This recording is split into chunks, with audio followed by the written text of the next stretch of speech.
Todos los libros un libro, un programa de Alberto Sansegundo para Radio Universidad de Salamanca. Reseñas literarias cada miércoles a las 7 de la tarde en el aula 89. Buenas tardes, estamos en la última semana de emisiones en directo en la radio de la Universidad de Salamanca, aunque ya saben que los que nos siguen, que nunca faltan los buenos programas en la radio, ni incluso en el periodo vacacional, donde también dejamos programados algunos de los estupendos programas que se pueden escuchar cada semana en Radio Universidad de Salamanca. Y uno de esos estupendos programas es uno de los que realiza Alberto Sansegundo para nosotros y que habla de libros. Es Todos los libros un libro. Y saludamos ya a Alberto, que se encuentra ahí al otro lado de la pantalla. Buenos días, buenas tardes, Alberto. Hola, ¿qué tal? ¿Qué hay? Muy bien, Vámonos de vacaciones, ¿no? Sí, con ganas de cerrar el último programa del trimestre y sí, invitar también, aparte de una lectura muy interesante hoy, un par de ellas, invitar a que la audiencia, nuestros oyentes, descansen un par de semanitas, porque hasta el día, creo que es 10 de abril, no volveremos reanudando las emisiones. Bueno, el 3 de abril tendrías cita, pero no sé si vas a llegar a ese día. Imposible, porque en nuestro caso, bueno, yo voy a estar de vacaciones hasta ese día, entonces será el 10 cuando volvamos. Y con un Con trimestre que nueva ya... serie, supongo, nuevo ciclo, porque hay que recordar, Alberto, que en los últimos días nos estás ilustrando muy bien en torno a ese conflicto árabe-israelí, bueno, lo que está sucediendo desde hace ya muchísimo tiempo, y creo que hoy también el programa va a girar un poco en torno a esa temática, ¿no? Sí, así es, ¿no? Anticipo un nuevo ciclo muy apetitoso inmediatamente después de volver de Semana Santa, que todavía no voy a desvelar, pero creo que van a ser al menos 6 programas con un cierto hilo conductor, pero muy atractivos, ya iremos viendo. Y efectivamente, hoy cerramos este miniciclo de tres emisiones centradas, como dices, en ese conflicto, y en donde han aparecido, pues, en general, novelas. No siempre, en novelas escritas por autores de los dos ámbitos, por decirlo así, tanto desde el punto de vista de Israel, desde el punto de vista de Palestina. Hemos visto, pues, Daniel Stein, intérprete, El parisino, de Isabel Hamad. Daniel Stein es de Lyudmila Ulitskaya. La vida entera, que es digamos, la novela fundamental de uno de los principales escritores de Israel, David Grossman. La semana pasada nos volcábamos hacia la perspectiva palestina con 4 libros, una trilogía palestina, que a su vez eran 3, su nombre indica, se trata de 3 novelas, de Ghassan Kanafani. Luego un detalle menor, una novela estupenda, muy controvertida, pero muy interesante, de Adania Sibli. Y veíamos también esos 2 cómics de novela histórica gráfica, digamos, novela periodística gráfica, Palestina y en la Franja de Gaza, de Joe Sacco, que es un especialista en ese ámbito, en ese doble ámbito, el del cómic y a la vez el del periodismo gráfico, digamos.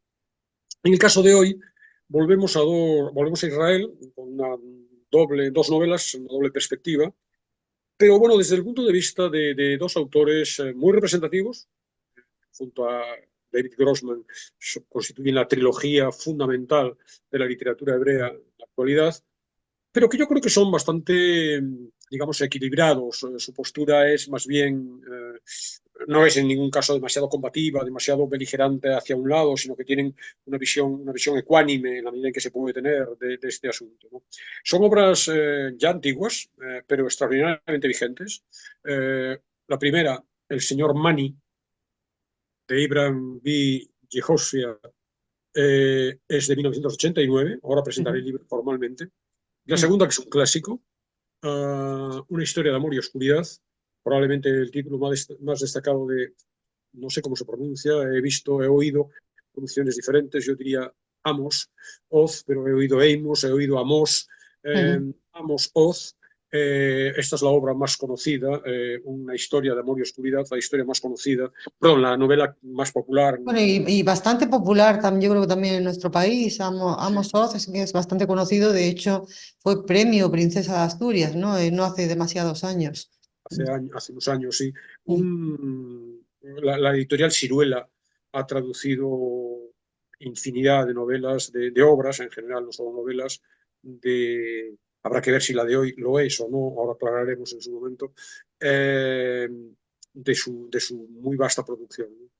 Como decía, Grossman, Oz y Yehoshua son los tres grandes autores de la literatura hebrea contemporánea.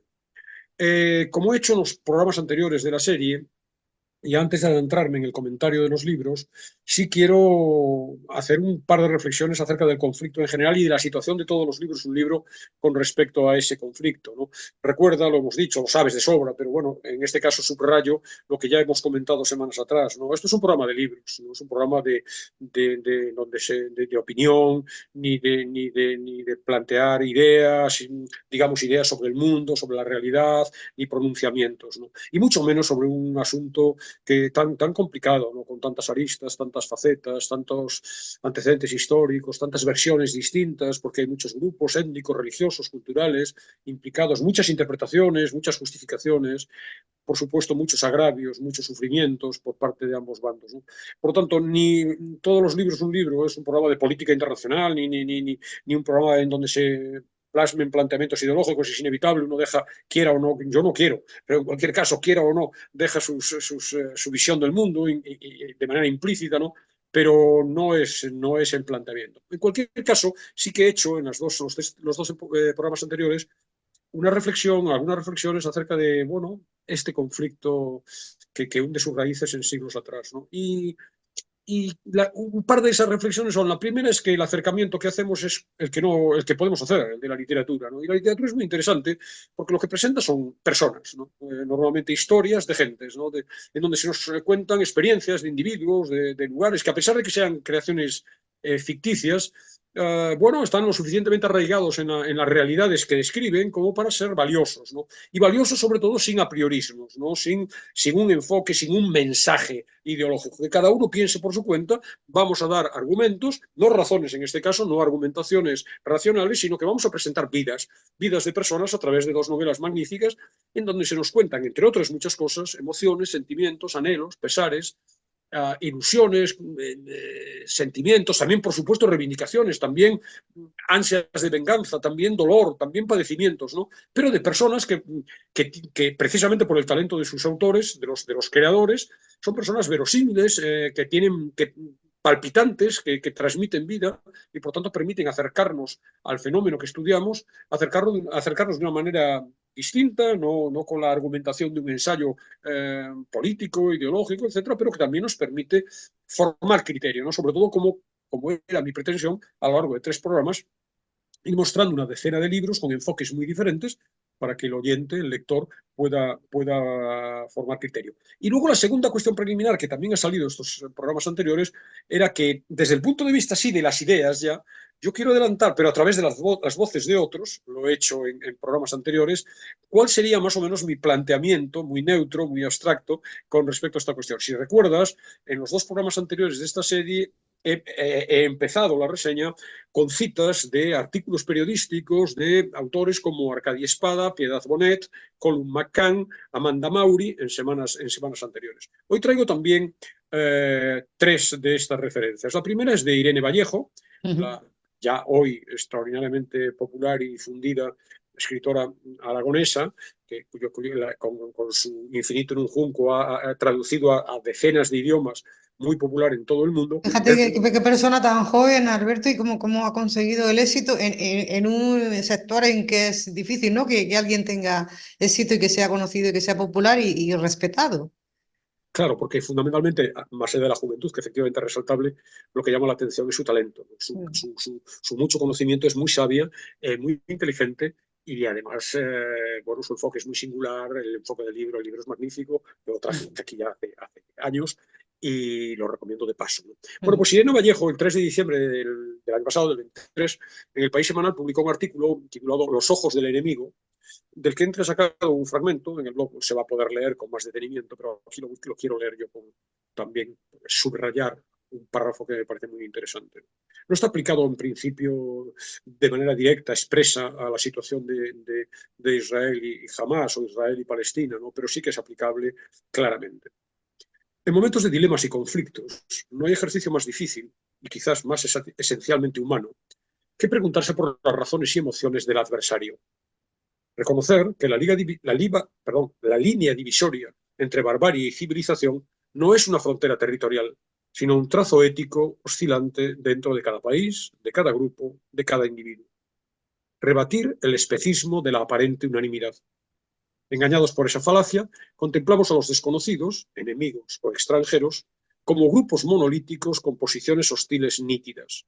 Encajamos a los demás en un molde único que justifique nuestra enemistad, cuando ni siquiera nosotros mismos logramos poner de acuerdo nuestras propias contradicciones y polifonías interiores.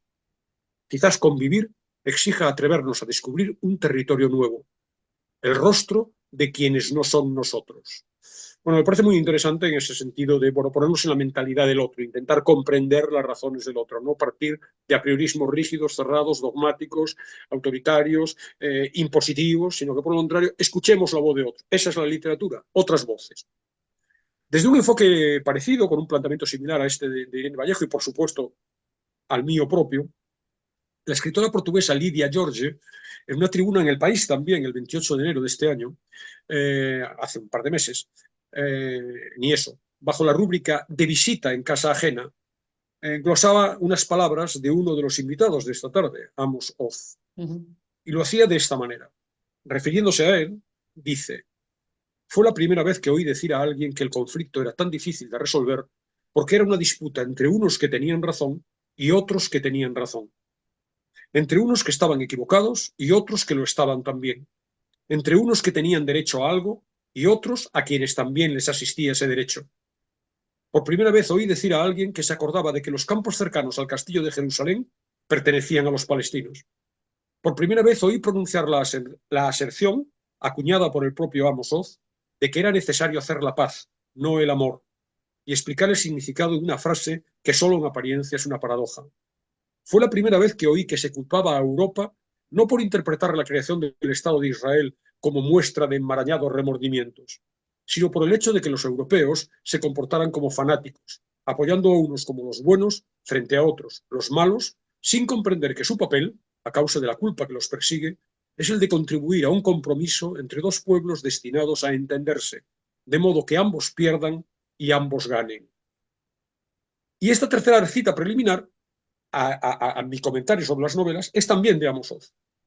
Hay una conferencia espléndida en YouTube, la cuenta no está cerrada, de julio de 2018, en la Universidad de Tel Aviv, de la que he entresacado algunos fragmentos. Dice Oz: en realidad, desde hace decenas de años, se llevan a cabo aquí dos guerras. Los árabes palestinos luchan dos guerras contra nosotros, simultáneamente, no una después de la otra. Una de ellas es justa como ninguna, y la otra odiosa y malintencionada. La que es justa como ninguna es la lucha de los palestinos para ser un pueblo libre en su tierra, sin opresión, sin esclavización, sin barreras, sin humillación, sin expoliación, sin explotación y sin matanzas. Toda persona honrada, aunque no justifique los medios, dice que el fin de esa lucha es justo. Pero simultáneamente, el pueblo palestino conduce una guerra para que nosotros no tengamos el derecho de ser un pueblo libre en su tierra, para que no tengamos aquello que ellos reclaman para sí mismos, para que no estemos aquí o que nos quedemos como vasallos. Dr. Jekyll y Mr. Hyde simultáneamente. Y entre nosotros pasa lo mismo. El pueblo de Israel, en la tierra de Israel, lucha una guerra justa como ninguna, que es la base del pensamiento sionista, ser un pueblo libre en nuestra tierra, que no tengamos amos, que no seamos una minoría, que no nos persigan, que no nos discriminen, que no nos humillen. Pero simultáneamente entramos en guerra para ampliar en 2 habitaciones nuestra vivienda a costa del vecino. Confunde mucho. Tanto de un lado como de otro hay un Dr. Jekyll y un Mr. Hyde. Confunde mucho. En realidad, aquí hay 2 guerras en ambos lados. Bueno, como ves, un fragmento muy explícito acerca del pensamiento del autor, pero también yo creo una muy buena lectura de la situación, ¿no? Y precisamente en este escenario de matices, de ambigüedad, de sutilezas, de incertidumbres, de puntualizaciones, digamos, de finura intelectual, ¿no? De detalles, de un análisis escrupuloso, de ausencia de dogmas, como decíamos hace un rato, es donde aparece la literatura. Porque la literatura, como digo, es ponernos delante de nuestros ojos vidas. Y las vidas tienen claroscuros, no son de fáciles certidumbres, tienen paradojas, contienen vacilaciones, contienen decisiones, titubeos, contradicciones, rechaza lo inapelable, lo concluyente, lo terminante. Y en ese sentido, bueno, con esta introducción, quiero adelantar dos libros, insisto, magníficos como novelas, espléndidos, además muy voluminosos, por lo tanto nos despedimos 3 semanas, vamos a estar prácticamente 3 semanas fuera, pero nuestros oyentes, si les interesan las recomendaciones, van a tener material de sobra para entretenerse, divertirse y emocionarse y aprender en estas semanas. Dos libros que se están situados en ese escenario de unas maneras muy singulares, muy específicas, muy particulares y muy interesantes, ¿no? Entonces voy a empezar con la primera, la menos conocida. Señor De hecho, Mani. es que como la otra es mucho más, historia de amor y oscuridad, hay dos razones que anticipo ya. Una historia de razones por las cuales voy a dedicar menos tiempo a una historia de amor y oscuridad. La primera es que efectivamente es un bestseller mundial y ha sido más leído y por tanto es más probable que lo conozcan más de nuestros oyentes, ¿no? La segunda razón es más subjetiva, ¿no? Yo leí el libro hace 20 años y no he tenido tiempo de volver a leerlo. De manera que mis comentarios son, bueno, ciertas notas de lectura que tenía de entonces Sí. y hay montones de detalles del libro que en este momento yo no recuerdo y por tanto lo voy a circunscribir. En cambio, sí que lo he leído ahora y por lo tanto puedo hablar de él con más conocimiento de causa, ¿no? Por cierto, hago un paréntesis, ¿no? Que sean conscientes nuestros oyentes de que, claro, hacer una reseña, y yo no soy un profesional, y como no soy un profesional, hacer una reseña de este calibre todas las semanas presupone tener relativamente el libro relativamente reciente, ¿no? La Claro, lectura. claro. Si no, es muy complicado. Yo tomo notas de lectura precisamente para que cuando tenga que hacer el comentario, bueno, tener una base en la que poder fundarme, porque si no, lógicamente se me olvidan. El señor Mann es una novela escrita, como decía, en 1989. Es un señor que se ve de espaldas en la portada y no sé si lleva una maleta en la mano. Y lleva una maleta en la mano porque Una maleta. esa idea del exilio, de la migración, del desplazamiento, del desarraigo, es muy del pueblo judío, evidentemente. Pero a mí la portada me gusta mucho. Es un diríamos, pintor, ilustrador, Jacques Betriano, no demasiado reconocido desde el punto de vista, diríamos, intelectual o cultural, pero a mí me parece, invito a los oyentes a que busquen en internet cuadros de él, porque es a mí me parece muy vivo, muy interesante. Bueno, es un poco hay quien tiene de él la impresión como de un ilustrador de calendarios, ¿no? Digamos, de menos entidad, ¿no? A mí me gusta mucho, ¿no? Y la editorial ha elegido muy bien, a mi juicio, la portada, ¿no? La editorial es Duomo. Ha aparecido en España el libro en 2015, en traducción del hebreo de una gran experta, Ana María Bejarano. Yehoshua había nacido en el 36 en Jerusalén y falleció hace un par de años, en junio, va a ser 2 años, en junio de 2022, en Tel Aviv, dejando una obra inmensa con ensayos, novelas, cuentos, teatro. Era de origen sefardí, titulado en literatura hebrea y filosofía, docente durante 50 años en la Universidad de Haifa, pensamiento de izquierdas, militante, claro, muy abiertamente militante en el pacifismo. Siempre defendió la tesis de los dos estados para resolver el conflicto de su país, pero en los últimos años de su vida se decantó por la hipótesis de un único estado, la hipótesis un poco utópica, la otra también, la de los dos estados es bastante ingenua, ¿no? En este momento, no sé si era factible o no, pero abogaba al final por la tesis de un único estado en el que convivieran de manera autónoma, pero en armonía, los dos pueblos, el palestino y el israelí. Por eso digo que el problema es muy complicado como para cerrar y decir, oye, la solución es esta. Está tan complicado, hay tantísimas implicaciones, pero bueno, quiero dejar claro cuál es su postura, su toma de postura, un enfoque claramente izquierdista, con un sesgo de pacifismo y con sus propuestas, ¿no? Ha sido un personaje muy relevante, ¿no? Porque su voz ha sido escuchada siempre, sus ideas, sus planteamientos, muy escuchado en su país y en realidad en el mundo entero, ¿no? Un acercamiento siempre crítico que intenta evitar el dolor, el sufrimiento de tanta gente. Los libros están muy traducidos en España. Yo no había leído ninguno hasta este señor Mani, que por cierto, para que también nuestros oyentes, por mera curiosidad, mera anécdota, puedan hacerse una idea de cómo llego yo a los libros, ¿no? En algunos casos, ¿no? En este caso fue Ana María Bejarano, la traductora. Entré en su página para ver qué hacía, qué traducía, etcétera, y me encontré parece que eran 5 grandes novelas de Israel actuales, ¿no? En donde estaba esta, está la de Amos Oz, etc. Y bueno, dije, esta me puede interesar, la voy a incorporar a un programa en esa serie, ¿no? Está muy publicado en España, en Muchnik, en Anagrama, en Siruela, y más recientemente, las últimas, hay en Duomo, hay 4 o 5 novelas más de este escritor. Este libro, El señor Manning, se organiza en torno a 5, es voluminoso, tiene exactamente no, 400 y pico páginas, se organiza en 5 grandes diálogos monólogos. Y explico el porqué de esta doble conceptuación, ¿no? Son diálogos porque en cada una de las 5 secciones, efectivamente, 2 personajes hablan entre sí. Pero son monólogos en realidad porque en una opción estilística muy singular, nada convencional, dentro de una novela que tiene mucho de experimental, como luego comentaremos. De esas conversaciones, el autor solo nos ofrece las palabras de uno de los 2 interlocutores.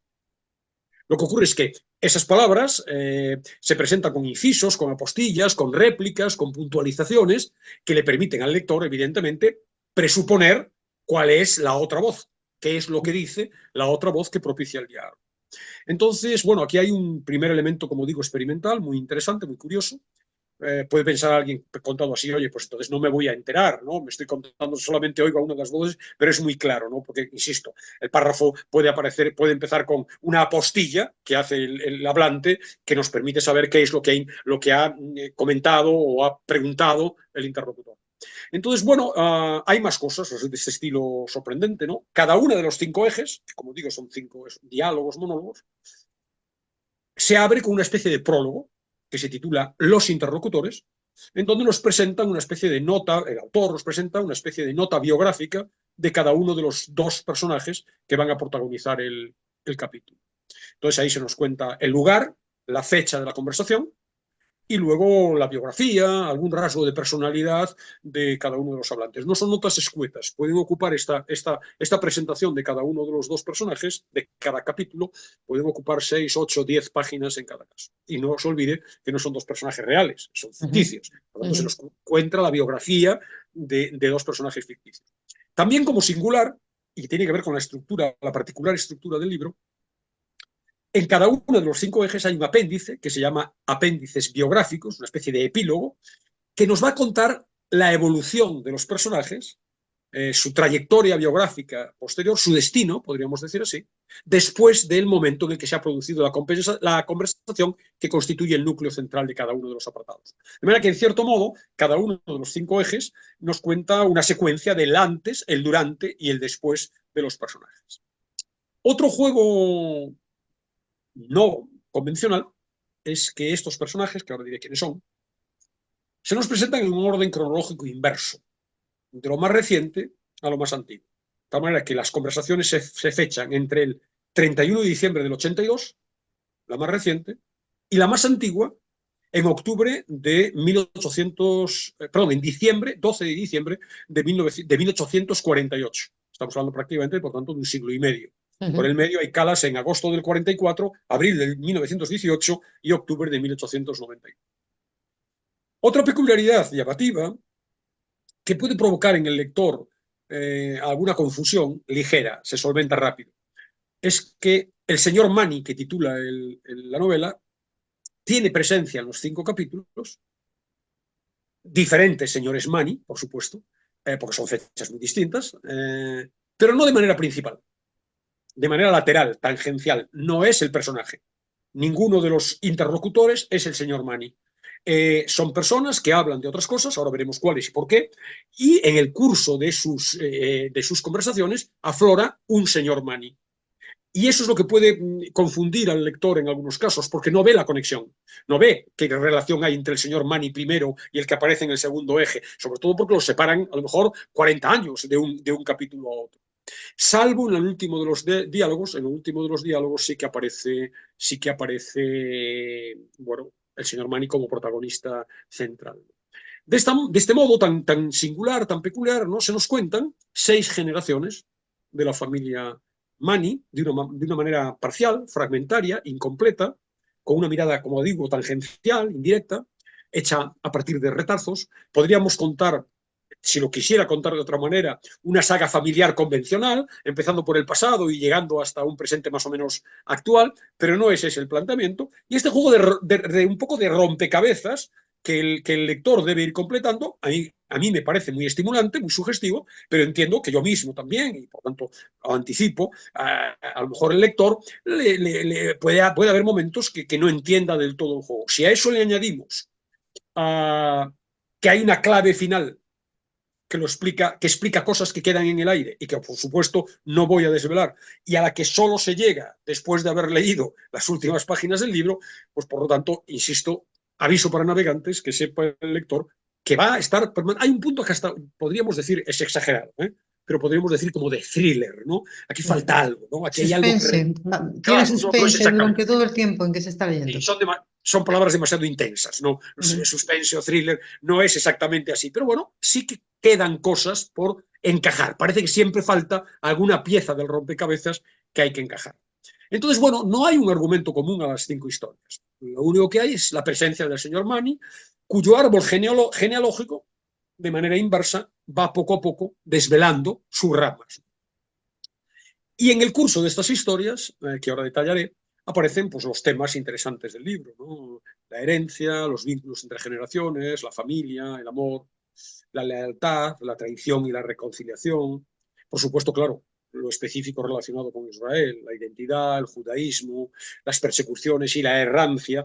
Esa errancia, y recojo el libro de nuevo, esa errancia que queda de manifiesto en esa maleta que también has visto en el título, ¿no? La errancia del pueblo judío, el legado trágico de Israel, las tradiciones judías, la cultura, la historia, la búsqueda imposible, por lo que se ve, para un pueblo siempre desgarrado, la búsqueda de paz, de tranquilidad, de un lugar en el mundo. Las constantes ocupaciones de la región están presentes también. Fíjate que se dice en un momento, uno de los personajes dice, de nuevo unos extranjeros han venido a reemplazar a otros extranjeros. La difícil convivencia entre vecinos en un ámbito permanentemente bélico y marcado por la desgracia, ¿no? Y además de muchos otros temas subyacentes, entre ellos, o aludidos, muchos de ellos, por infinidad de elementos simbólicos. Hay muchos juegos simbólicos. Y además, en ese recorrido histórico aparecen, claro, como es natural, los grandes episodios históricos de Israel, ¿no? Entonces, la guerra del Líbano, la creación del Estado, de adelante hacia atrás, la guerra del Líbano, la creación del Estado de Israel, la Segunda Guerra Mundial, la Primera, la Gran Guerra, el mandato británico, el importantísimo, para mí desconocido, pero importantísimo tercer congreso sionista, muy a finales del 19, el dominio otomano, y todo esto en escenarios también muy variados, ¿no? Como luego veremos, ¿no? El primer capítulo se abre en Mashabei Sadeh, que es un kibutz en el sur de Israel, pero luego nos vamos a Beirut, en el Líbano, está Heraclión, en Creta, Cracovia, Atenas, Salónica, Estambul y, claro, por supuesto, una Jerusalén, que es esta ciudad cosmopolita, esta mezcla de culturas, de razas, de religiones, en la que conviven, y eso lo vemos constantemente en las diferentes apariciones de la ciudad, conviven judíos azkenazíes y sefardíes, cristianos y musulmanes, turcos e ingleses, europeos y árabes, y bueno, en una mezcla que no necesariamente tendría que ser objeto de conflicto, pero que es evidente que es la causa o una de las causas, una de las fuentes de los problemas que arrastra la zona, la región, a lo largo del tiempo. Entonces, bueno, la primera de las conversaciones, si te parece, doy cuenta muy breve de los diferentes Sí, sí. personajes, de las diferentes historias, porque, bueno, son muy ricas, ¿no? Muy abiertas, vemos muchas cosas, estos temas de fondo, pero desde diferentes enfoques. En la primera hay una chica, una joven de 19 años, Agar Shiloh. Bueno, como siempre, no tengo ni idea de si estoy pronunciando bien o no. Es una niña, una chica nacida en un kibutz, huérfana de guerra, perdió a su padre en la guerra de los 6 días, cuando ella solo tenía 5 años, y habla con su madre, Yael Silón, de soltera Kramer. La chica ha terminado el servicio militar, que como sabes es obligatorio también para las mujeres en Israel, Sí. Uh-huh. y no quiere continuar su vida en ese mundo, ni siquiera en el kibutz. El kibutz es muy rígido, su madre, que es la secretaria del kibutz, es muy extremista ideológicamente, y bueno, ella se marcha a Tel Aviv y se instala en casa de su abuela paterna, está estudiando un curso preparatorio para entrar en Bellas Artes, en la Facultad de Bellas Artes en la universidad, y bueno, hace una visita muy fugaz desde Tel Aviv al kibutz para comunicarle a su madre que está embarazada de Efraín, un estudiante de un máster un poco mayor que ella y que ahora, a su vez, está movilizado en el frente. Entonces, la conversación del primer eje del primer gran capítulo es la conversación entre hija y madre. Solo conocemos las palabras de la niña, de la chica. A la madre, insisto, la intuimos, pero solamente oímos la voz de la chica, ¿no? Y entonces, a lo largo de la conversación, pues salen pues, las discrepancias entre ambas a propósito de ese fanatismo radical de la madre. Aflora la sensación de desamparo de una niña que ha nacido sin, bueno, que no se ha criado sin la figura paterna, y por supuesto todos los conflictos de la vida cotidiana derivados de la convivencia árabe-israelí. Hay un episodio muy significativo, ¿no? Un pasaje que se desarrolla en un hospital palestino en Jerusalén, en donde ella acude por una urgencia y donde es rechazada con reticencias, no la quieren curar, digamos, por el hecho de que ella sea judía, ¿no? Y bueno, el núcleo central de lo que le quiere contar es ese embarazo a la madre, ¿no? Pero también lo que cuenta es que como su novio está en el frente, intenta Efraín ponerse en contacto con su padre y las llamadas telefónicas del hijo al padre, el padre no las contesta. Y entonces le dice a la chica, acércate a la casa de mi padre y entérate de cuál es su situación. Y de esa historia da cuenta la chica a su madre. El padre de Efraín es el señor Mani. Entonces es un adulto, un juez, y bueno, como tiene que ir a verlo para ver si está o no está y enterarse de por qué no contesta las llamadas, empieza un cierto contacto con la chica, pero insisto, un cierto contacto que no se nos cuenta de manera directa, sino lo sabemos a través de lo que le cuenta la chica a su madre. La clave, el centro, el núcleo de la narración es el diálogo, ¿no? Y en ese diálogo la chica le cuenta a la madre que ha conocido a este señor Mani, y bueno, nos va contando historias de Mani, y vamos conociendo poco a poco retazos de la vida de este señor y de sus antepasados. Además, empiezan a deslizarse, y ahí todavía no lo sabemos, pero a medida que vaya avanzando el libro, sí, ciertas pistas, ciertas recurrencias que se van repitiendo y que nos permiten conectar unas historias con otras. Entonces, por ejemplo, hay un color rojo del pelo que va a aflorar en los 5 ejes en diferentes épocas históricas, hay ciertos nombres de lugares, hay una clínica ginecológica que reaparece una y otra vez en diferentes épocas históricas, hay un abrigo de piel de zorro, hay una recalcitrante tendencia a la soltería de diferentes personajes en diferentes épocas históricas, una nieve que aparece también en diferentes episodios sobre Jerusalén. Son cosas que tú las lees deslavazadas, no las procesas, pero a medida que vas avanzando y vas leyendo diferentes historias, dices, bueno, sí, efectivamente, aquí el autor nos está intentando establecer vínculos, ¿no? Hay, por ejemplo, muy significativo, en algunos personajes, unas tendencias muy obsesivas, autodestructivas, con una propensión al suicidio, que se repite de un personaje a otro. Hay un juego permanente de espejos, y los espejos como objeto aparecen también en algún pasaje de la novela, en uno de estos juegos que yo anticipaba antes, simbólicos, ¿no? Muy frecuentes en la novela.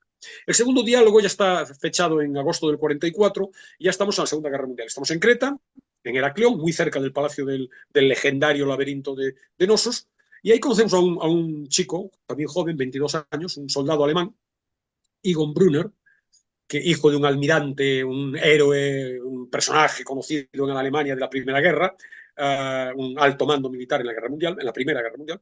Egon ha descendido sobre Creta en paracaídas, formando parte de las fuerzas de ocupación por parte de los nazis. Quieren entrar en Creta y hay un descenso paracaídas, más bien fracasado que otra cosa. La interlocutora es su madre. Su madre es Andrea Sosson, una anciana muy adepta al Reich, discreta pero muy firmemente antisemita, que bueno, utiliza las influencias que tiene por el alto cargo de su padre, que ya es difunto, de su marido, perdón, el padre del chico, difunto, para conseguir en esa época de guerra muy conflictiva y en pleno Mediterráneo, en un escenario de guerra, un escenario central, conseguir poder viajar a Creta para estar con su hijo. Efectivamente puede desplazarse y lo que conocemos en este capítulo es el diálogo entre madre e hijo.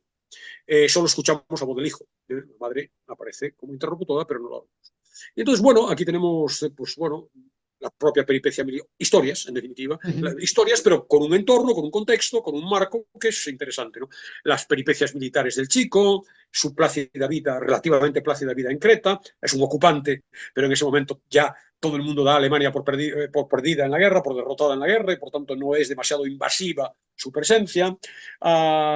Historias sobre las referencias mitológicas de la región, las connotaciones filosóficas del lugar, que tiene un cierto valor emblemático desde el punto de vista de la ideología nazi. por el camino son alemanes y alemanes pro-nazis en diferente medida, ¿no? Entonces oímos las delirantes teorías de ellos sobre la raza, sobre la naturaleza, sobre el pueblo elegido, etc. Luego reflexiones sobre el conflicto bélico y por el medio, de repente, un señor Mani. Un señor Mani que es Joseph Mani, es un individuo un poco temeroso, que está con su hijo y con su nuera. Supuestamente son civiles griegos que intentan pasar desapercibidos en aquellos parajes. Los Mani son judíos de Jerusalén y son antepasados, de hecho padre e hijo son abuelo y padre del juez del primer relato, pero eso lo iremos viendo con el tiempo, ¿no? Viven exiliados en Creta intentando esconder el hecho de que son su condición étnica, ¿no?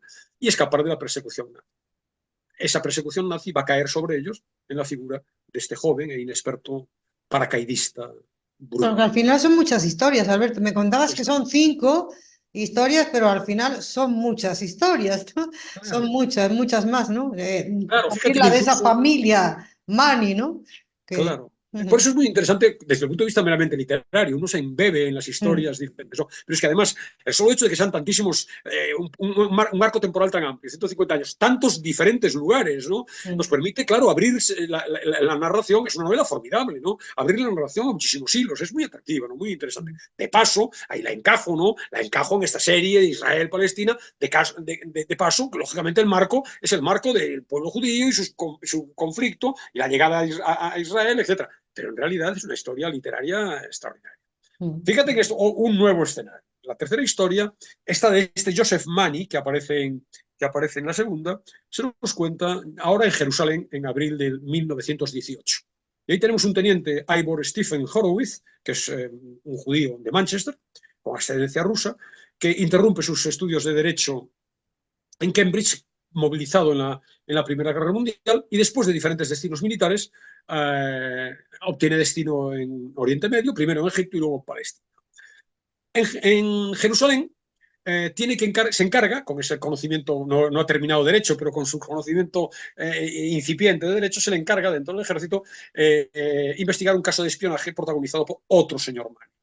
Un hombre refinado, culto, que sin embargo se mueve por las tierras palestinas disfrazado de pastor, y de él se sospecha que pasa información sensible a los árabes, que agita a los palestinos frente a sus sucesivos ocupantes, los turcos, los británicos, los judíos, que empiezan a llegar. Otra frase muy significativa.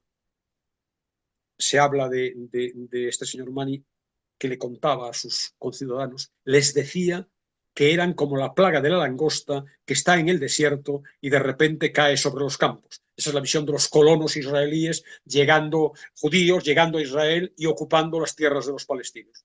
Entonces, bueno, el capítulo es un diálogo entre este Horowitz, este chico, y el coronel Michael Woodhouse, del que solamente oímos la voz del chico, hablando sobre, bueno, el caso, los detalles del caso, digamos, judicial, ¿no? Este coronel es una institución del ejército de Gran Bretaña que había servido en Extremo Oriente, y en Jerusalén ahora es mutilado de guerra, está incapacitado para el servicio activo, y en Jerusalén se ocupa de los juicios militares que tenían lugar en la zona. Entonces, este diálogo es el tercero. La cuarta voz es la del doctor Efraín Safiro, que ahora estamos en la Galicia occidental, muy cerca de Cracovia, en Polonia, lo que hoy es Polonia. Vuelve, también joven, vuelve de un viaje a Jerusalén y habla con su padre, ese es el diálogo, Salón Safiro, a finales de 1899, una fecha muy significativa porque estamos cambio de siglo, fin de siècle, y le cuenta las circunstancias de su viaje a Jerusalén.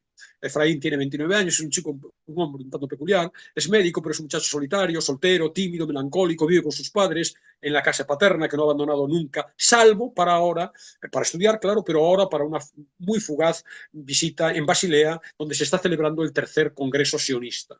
Y ahí va con su hermana Linka, muy atractiva, que revoluciona a todos los asistentes con su presencia, a todos los asistentes del Congreso. Entonces, bueno, escuchamos los debates apasionados del Congreso, los discursos enfervorizados, incapaces de entusiasmar ni siquiera al joven, que es muy poco comprometido con la causa.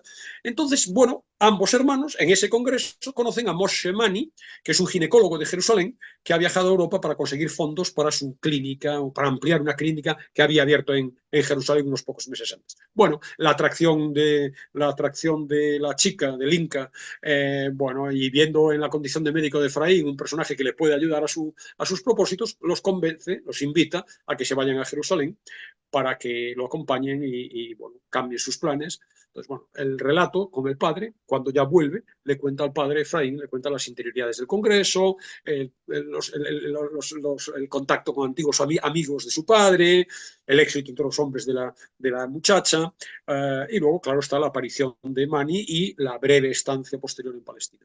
Y luego el último diálogo es Mani, el protagonista, un señor Mani, Abraham Mani, con dos destinatarios mudos.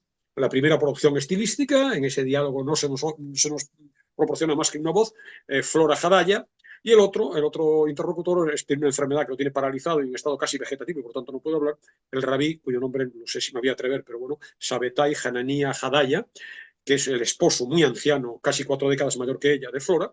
Y entonces, bueno, Abraham Mani habla con los dos. Estamos a final de 1848, una Atenas. A pesar de que estamos en esa fecha, el relato se retrotrae ya hasta el siglo XVIII y los primeros años del XIX, como ves, muy amplio y muy interesante.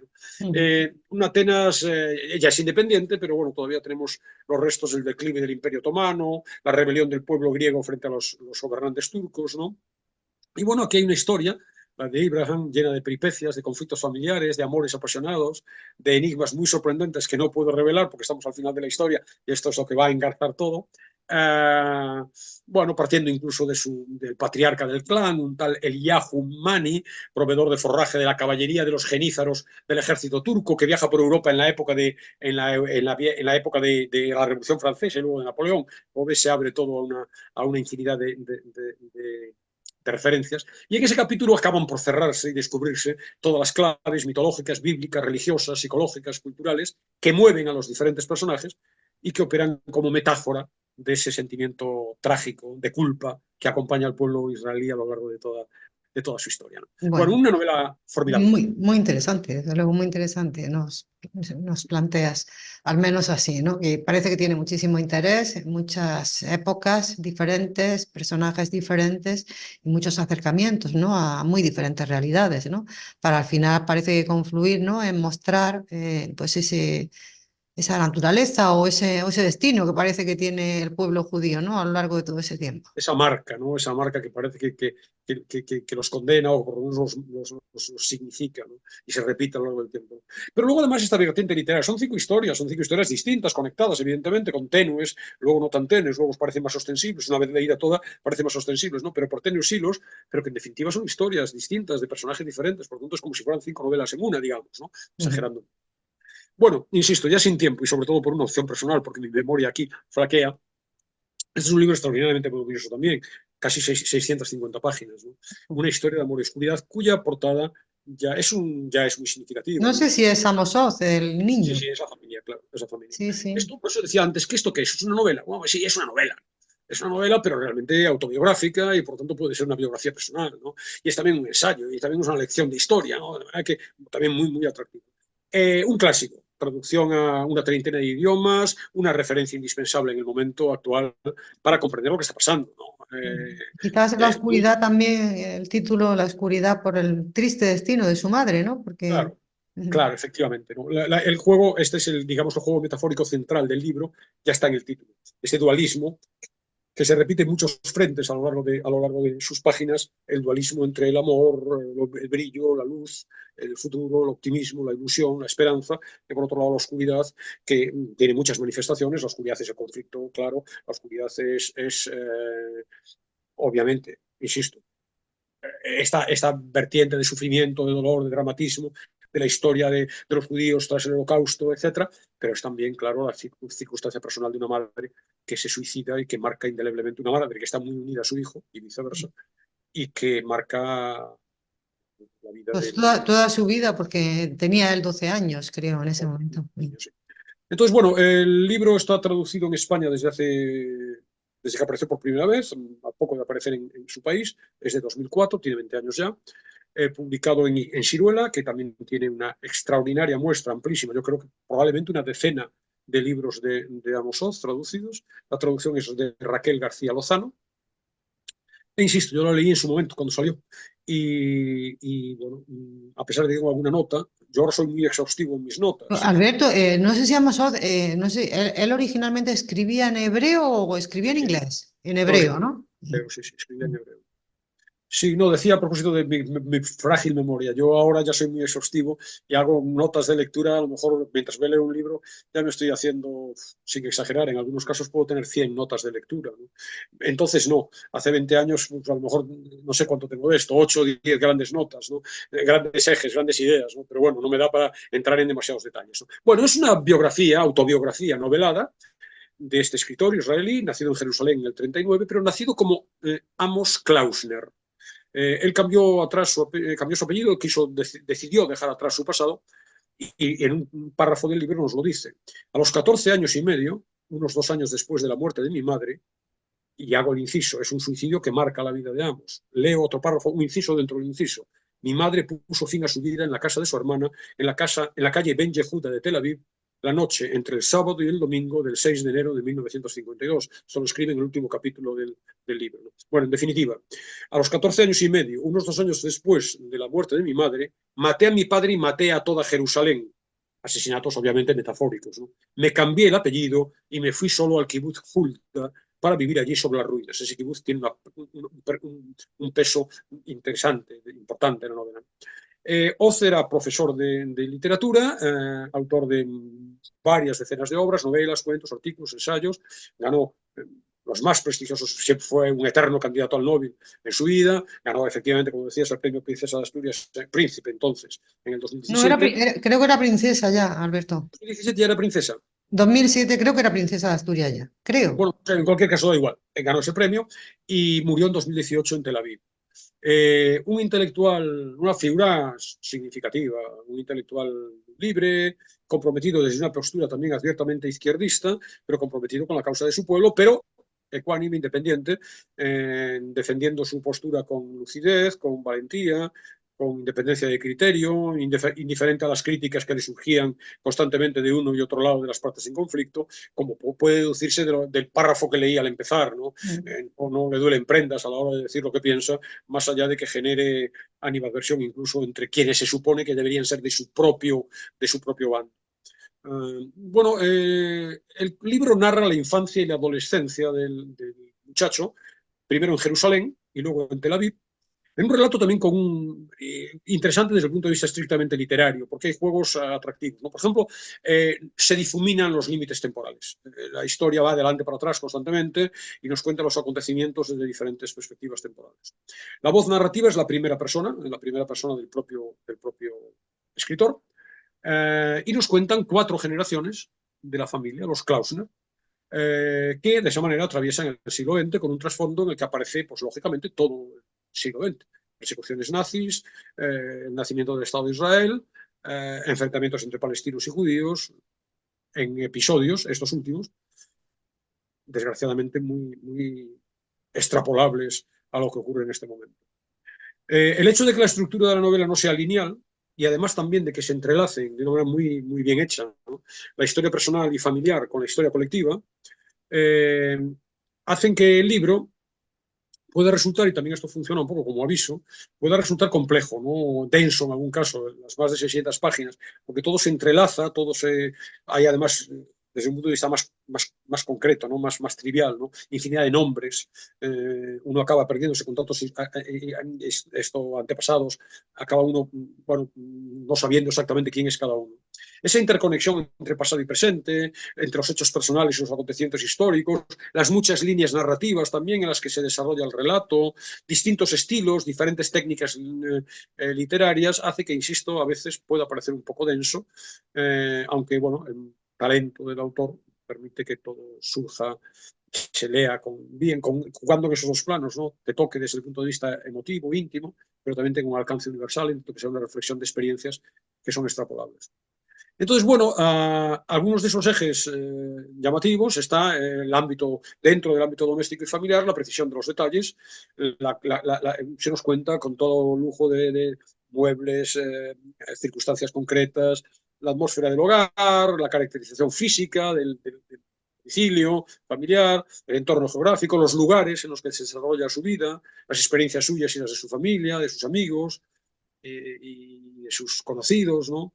Hay ahí también, por lo tanto, una dimensión colectiva del libro, ¿no? Es una especie como de cierto modo, coral, ¿no?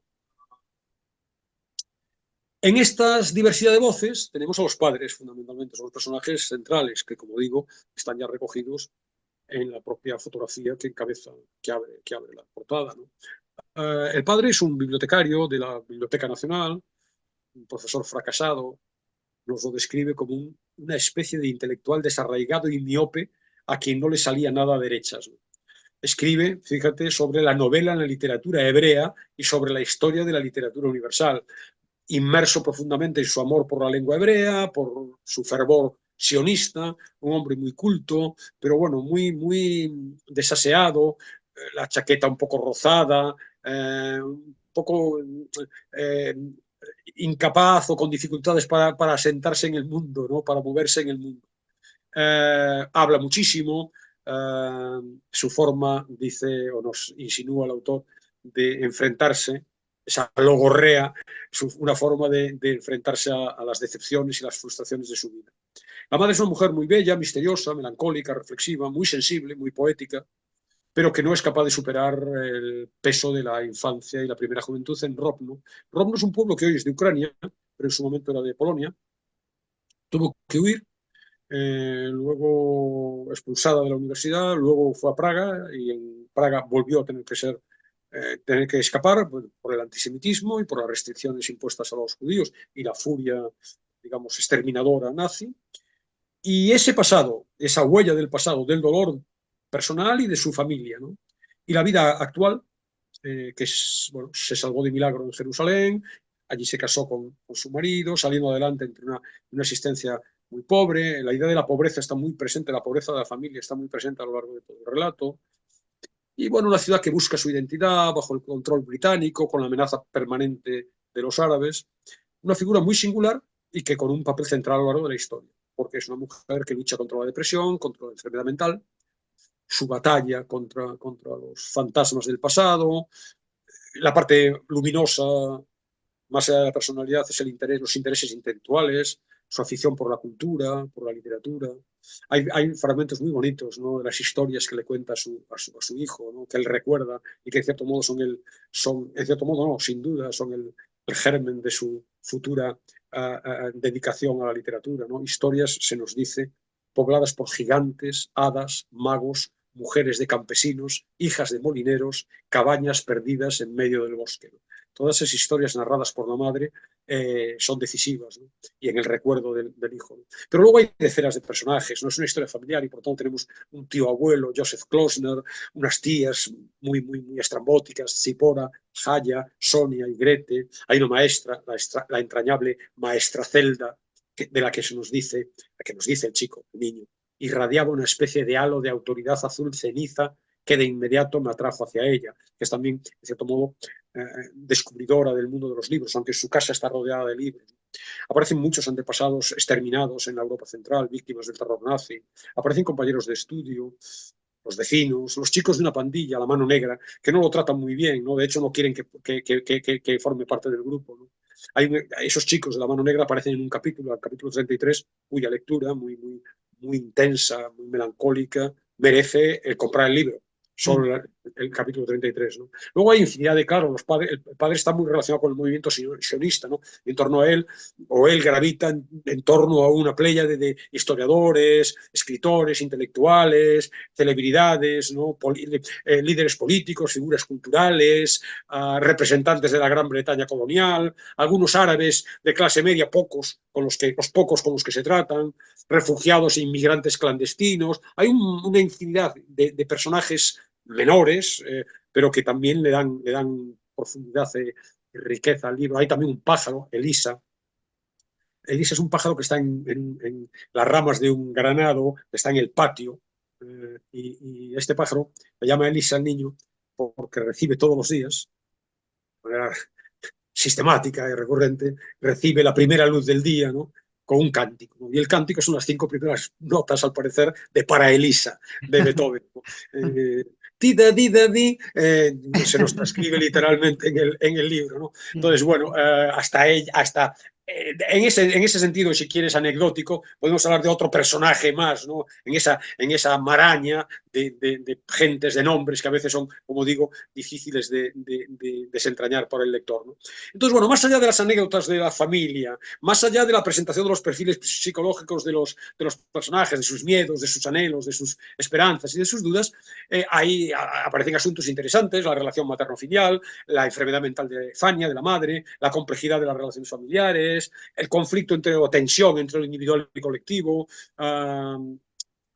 bueno, reflexiones sobre el paso del tiempo, sobre las transformaciones de la vida, y todo ello dando pie al segundo gran eje interesante, que es la conexión con los avatares de la época, el marco social, poético, histórico. En ese sentido coincide con el señor Mani. Aquí tenemos la Segunda Guerra Mundial, la creación del Estado de Israel, el mandato británico, y además viajamos fuera de Israel, porque vamos a Polonia, nos vamos a Ucrania, en los días del genocidio. Y bueno, luego también es muy presente las olas de inmigración que llegaron después de la Segunda Guerra Mundial, con esa presencia invasiva de los judíos, de los que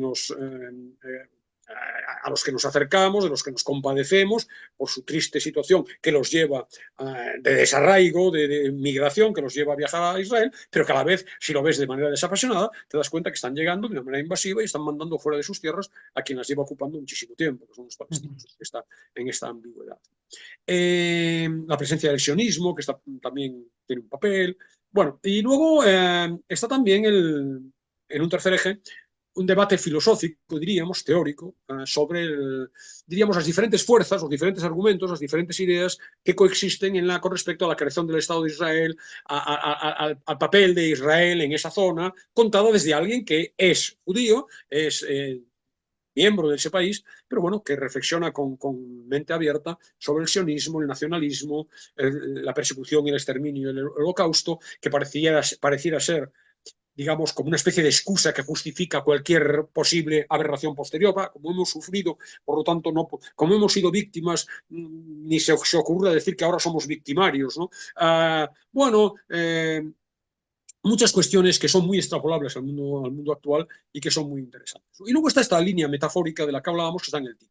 Este juego dual que se manifiesta, por supuesto, en el amor y la oscuridad, pero también en una Jerusalén tradicional, caótica, anclada en el pasado, sería la oscuridad, montones de referencias a la Torá, al Yom Kippur, a las sinagogas, etc. Y por otro lado, una Tel Aviv que es moderna, que es abierta a Occidente, conflicto entre los ideales, ese sueño genuino, sano, de crear utópico, una sociedad libre en una nueva tierra con la que llegan optimistas los judíos a Israel, pero a la vez también la negra realidad de esa concreción material de un sueño que luego en su concreción material, como digo, es más bien oscura, ¿no? Ese ingenuo optimismo de los colonos iniciales en el kibutz, pero luego a la vez el otro extremo del dilema, la violencia, la ocupación, la represión, los crímenes del ejército israelí y también de los terroristas palestinos, el amor incondicional hacia la madre, pero también la sombra que representa la figura del padre, más cercana al sionismo, ¿no? La luz de la cultura, de los libros, de la poesía, y por otro lado la oscuridad de la creación y mantenimiento del Estado de Israel. Un libro que está lleno, por otro lado, de referencias a literarias, culturales, y con infinidad, ahora ya no tenemos tiempo, lo dejaré en el blog, infinidad de fragmentos en donde se nos habla de lo importante que es la lectura, el valor de la lectura. La casa de Amos de pequeño está llena de libros por todas partes y también ello despierta su vocación como escritor. De manera que, insisto, dos libros espléndidos, muy amplios, que dan para varias semanas, de manera que yo auguro a quienes se metan en ellos y decidan adentrarse en ellos una Semana Santa muy fecunda. Muy bien, pues era Premio Príncipe de Asturias, no, en 2007 era todavía Premio Príncipe de Asturias, así que aclaramos eso. Y no sé si de Amos Oz es precisamente el párrafo que nos vas a leer o va a ser del señor Mani. Bueno, vamos a hacer un mix, no pensado. Yo pensaba, voy a dejar en el blog un fragmento del señor Mani, pero como hablaba de esto de la lectura, voy a leer un párrafo de una historia de amor y oscuridad en la que se nos habla de los libros, del valor de los libros y de la lectura. Muy bien. ¿Y la Como, música cuál va a ser? Sí, como acompañamiento musical, claro, he presentado música israelí el primer día, música palestina el segundo, y voy a hacer un mix. Y el mix es There Must Be Another Way, debe haber, seguro que hay otro camino, en donde la israelí Noa y la palestina Mira Awad, hermanadas, cantan en un tema que representó a Israel en el Festival de Eurovisión de 2009. Han pasado 15 años, de manera que si hay otro camino no lo han explorado todavía, ¿no? Porque desgraciadamente confiamos en que sea así, que la colaboración fraterna entre ellas y ese mensaje de esperanza, bueno, hay otro camino, no hay otra forma de Hay hacer otro las cosas. camino, pero no lo han hallado. Pero ya también lo decíamos, Oz, dice, no hay otra solución porque los palestinos no se van a ir, no tienen a dónde. Los judíos israelíes tampoco nos vamos a ir a ningún lugar, no tenemos a dónde. No podemos ser una gran y alegre familia porque no somos una familia, somos dos familias muy infelices. Debemos dividir la casa en dos apartamentos más pequeños, no hay otra opción.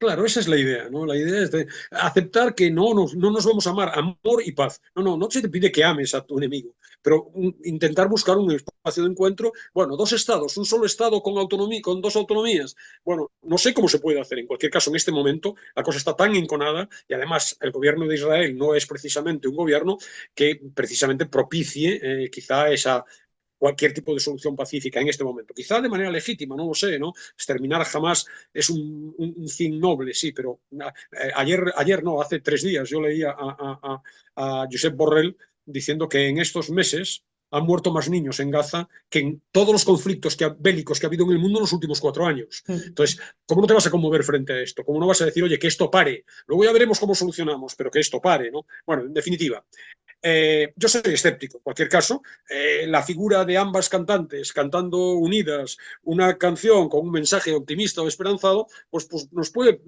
bueno, atisbar cierto optimismo, ¿no? Yo, en cualquier caso, esperemos que esos miles de personas que sufren en este momento puedan hacer salir.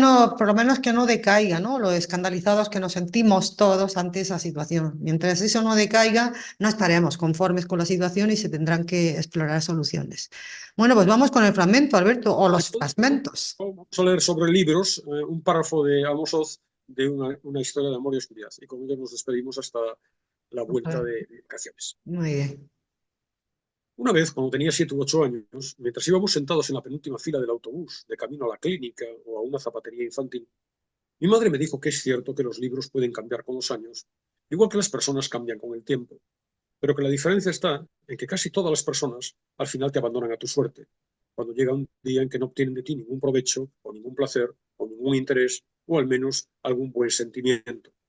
Mientras que los libros jamás te abandonan. Tú los abandonas a ellos a veces, y a algunos incluso los abandonas durante muchos años o para siempre. Pero ellos, los libros, aunque los hayas traicionado, jamás te dan la espalda. En completo silencio y con humildad, te esperan en la estantería. Te esperan incluso decenas de años. No se quejan. Hasta que una noche, cuando de pronto necesitas uno, aunque sea a las 3 de la madrugada, aunque sea un libro que has rechazado y casi has borrado de tu mente durante muchos años, no te decepciona y baja de la estantería para estar contigo en ese duro momento. No echa cuentas, no inventa excusas, no se pregunta si le conviene, si te lo mereces y si aún tienes algo que ver con él.